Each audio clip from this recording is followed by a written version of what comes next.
इदारों में बगावत पर रुखसाने के केस में गिरफ्तार शहबाज गिल का 2 रोज़ा जिस्मानी रिमांड मंजूर। इस्लामाबाद की मकामी अदालत ने महफूज फैसला सुना दिया। पुलिस जबरदस्ती का बयान देना चाहती है, जेल भेज दें, तफ्तीश में हर किस्म का ताआवुन किया जाएगा। शहबाज गिल अदालत में फरियाद करते रह गए।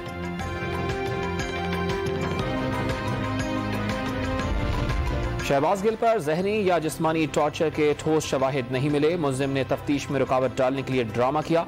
इस्लामाबाद पुलिस ने रिपोर्ट हाईकोर्ट में जमा करा दी। रिपोर्ट में शहबाज गिल का कलम बंद किया गया बयान भी शामिल है।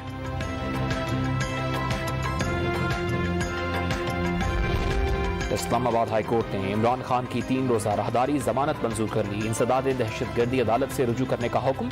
बनी गाला इजलास में हुकूमत को मजीद टफ टाइम देने पर इत्तेफाक। इमरान खान की रिहाइशगाह के बाहर खिलाड़ियों का डेरा बरकरार। सिक्योरिटी ड्यूटी पर आने वाले एसपी को भी अंदर जाने से रोक दिया।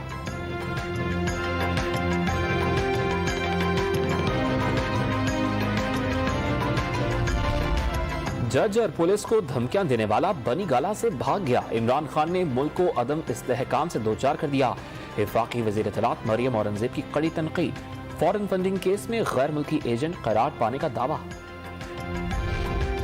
अंदरूनी सिंध बलूचिस्तान में बारिशों और सैलाब से ट्रैक्स डूब गए। तेजगाम, अवाम एक्सप्रेस, पाकिस्तान एक्सप्रेस, कराकरम और कराची एक्सप्रेस 2 से 3 रोज के लिए बंद रहेंगी। पेशगी बुकिंग कराने वालों को रिफंड की इजाजत होगी।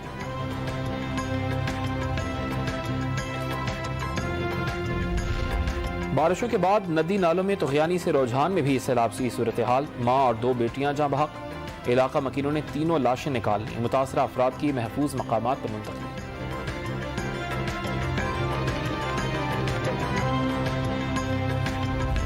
और वज़ीर आज़म शहबाज शरीफ का बिजली के बिल्स में इजाफी टैक्स की शिकायत का सख्त नोटिस। मुतल्लिका हुकाम से तफसीली रिपोर्ट तलब कर ली। अवाम की शिकायत के अजाले तक चैन से न बैठने का ऐलान।